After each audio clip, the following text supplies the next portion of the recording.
my lovely, beautiful friends. It is time for some afternoon tea. I'm so happy that you could make it today. It's been, again, ridiculously long since I've seen you, and I thought that it was important for us to sit down, have a moment of peace together, except this isn't really going to be the most peaceful video. We're going to be talking about Seaspiracy.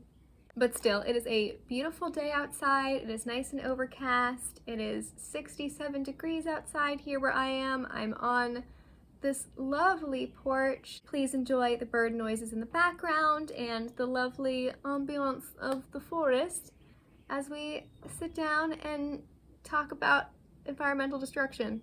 But before we get started today, I have two things. First, tell me what you're drinking with me. What kind of tea are you having? Are you having coffee? Have you been doing? I've missed you, so drop a comment down below and let me know what's going on. Second thing, do you like the new intro? Because I like the new intro. It is #Bye by Jeddy Johnson. You can check her out on all of the streaming platforms that I personally use Apple Music. All of her singles are such a vibe. Give her a listen. Thank you, Jeddy. Oh, and a third thing, I lied to you. I'm currently drinking Champagne Wishes from the Spice and Tea Exchange, which is, I ventured outside and I ran into this place and I was immediately in absolute heaven. It was just a giant, well, not a giant, it was very small, but a giant couple of walls full of loose leaf teas and loose spices that I could buy in large quantities. Don't worry, I didn't. I only bought 3 teas, and not very much of them either, because it won't cheap. But the Champagne Wishes tea is a black tea that also has like champagne grapes in it, so it's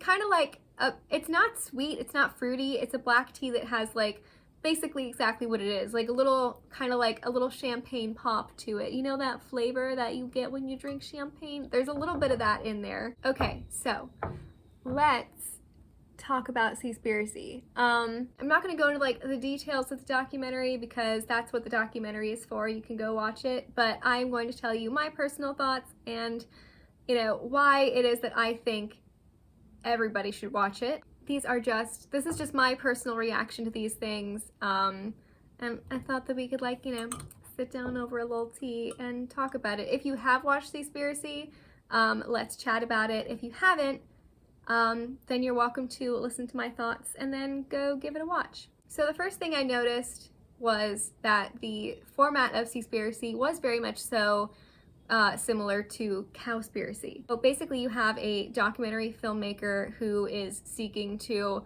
uncover the truth about, you know, what our current fishing methods are doing to the environment and how can we fix it. So he basically goes on like this big wild goose chase around the world, trying to talk to corporations and big environmental groups as well as politicians about why do we fish certain ways, what is sustainable fishing, and is it actually happening, and what can we do as consumers. Without revealing too much for those of you who are still trying to watch the documentary, I know, can you really spoil a documentary if it's just like, you know, information that's public, especially if it's like super important information that everybody should know?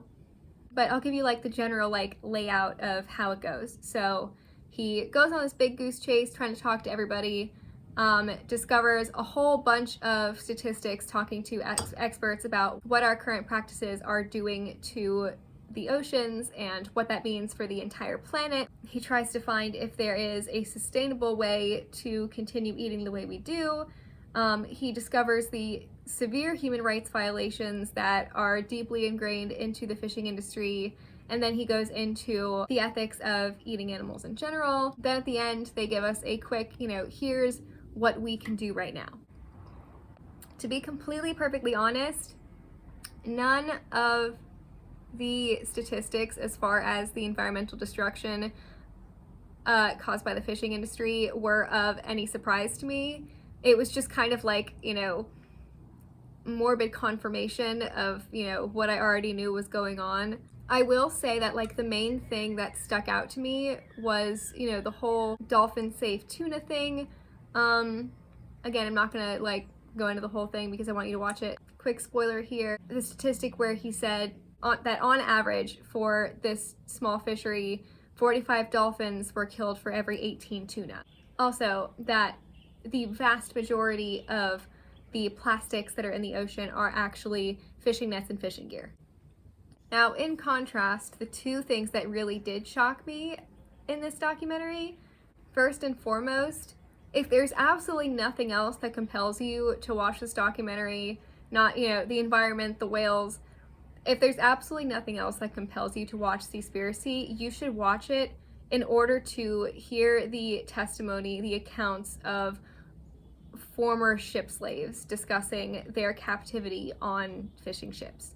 Basically, the filmmakers' investigation led them to how, in direct relation to the fish farming industry, in order to produce the feed for fish farms, that feed is, fished. It is fish that is fished, and far more often than not, in that particular industry, it is done with slave labor. Out of respect for the former slaves, these people who spoke out in the documentary, I suggest that you go watch it and listen to their stories. I'm not going to tell it for them. I want you to go watch it and listen to their voices. Sure, if you don't care about environmental destruction, okay, but we all should be caring about the actual slaves who urgently need us to stop supporting the fishing industry. There are enslaved people who need us to stop supporting this industry. The other major thing that stuck with me from Seaspiracy was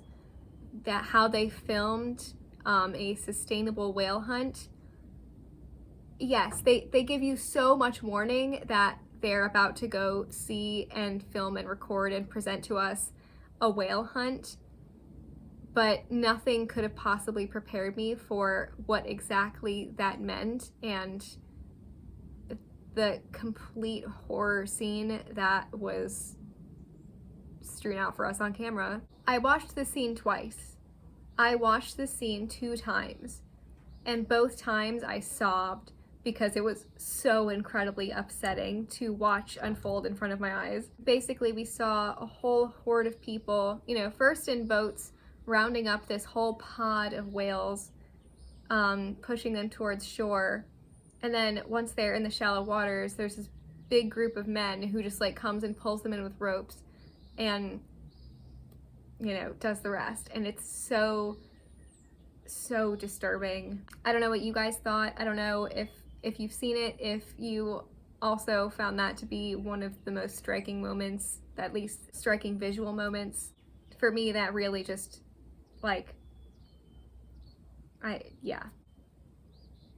Oh, I never actually told you what I thought of the format. I like the way that Seaspiracy is formatted, especially, it's, again, similar to Cowspiracy in the sense that, it starts out very much so in a way that people who are unfamiliar with these facts, these concepts, these ideas, are introduced to it in such a way that really grips their attention. It obviously gripped my attention. I'm watching it from the perspective as a vegan who doesn't eat fish, and I liked how they didn't make it all about, they didn't start with the not eating fish, because that typically tends to scare people away. So I'm glad that that wasn't really the focus of what they were trying to show with this documentary. It wasn't about this is why you should do this. It's here's all of this information and here's what we can do about it. I really appreciate the way that they did that. I'd love to hear the perspective of someone who currently eats fish and what they thought after seeing it. Did you find the way that they approached it to be jarring? Did you find that they introduced the idea of not eating fish in a way that may almost seem appealing to you? Go ahead and let's chat in the comments. Lastly, I'll give you my main criticism. My main issue that I had with Seaspiracy was that, okay, so they just spent this entire hour and a half telling us how we can't trust anyone. We can't trust big corporations. We can't trust politicians. We can't trust the big environmental groups.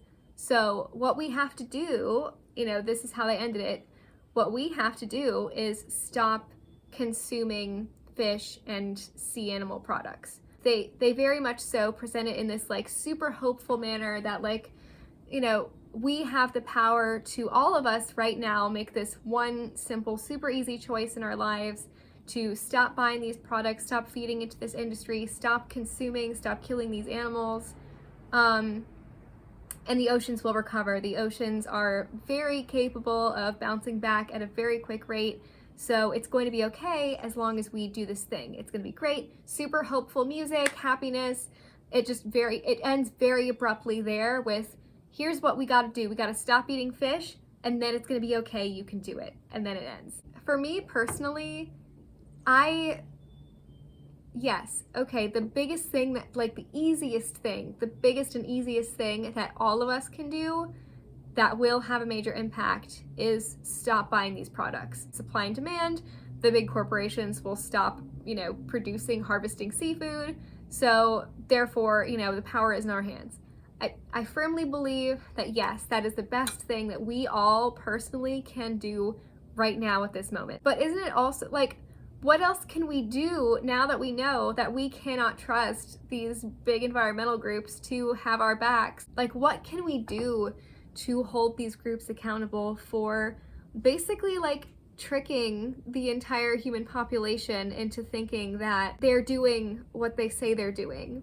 Because they're clearly ignoring animal agriculture and fishing, which are the major contributors to environmental destruction. They're big money tied to these corporations, these industries, and that's why they don't talk about them.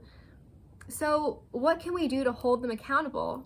I really wish that they had included, here are organizations that you can trust, and here are places that you can go protest at. There was no mention of like, here's how we can talk to politicians and governments. Yes, our dollar will eventually phase out the fishing industry, but it would be so much better if we could get governments on board to ending these practices like sooner rather than later. Who do we contact to, encourage governments to look into the enslavement of human beings in regards to the fishing industry? Like, as a documentary on a huge platform, let's tell people what they can do to make their voices heard other than just using their dollar.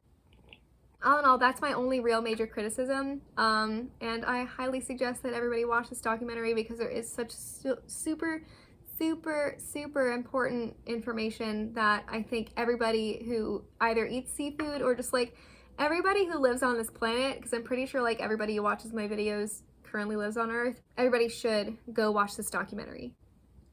Again, let me know down below in the comments if you have watched Seaspiracy and what are your thoughts? What are your thoughts on any of my thoughts? A little bit of a heftier talk today. Do you like my dress? It's French Connection.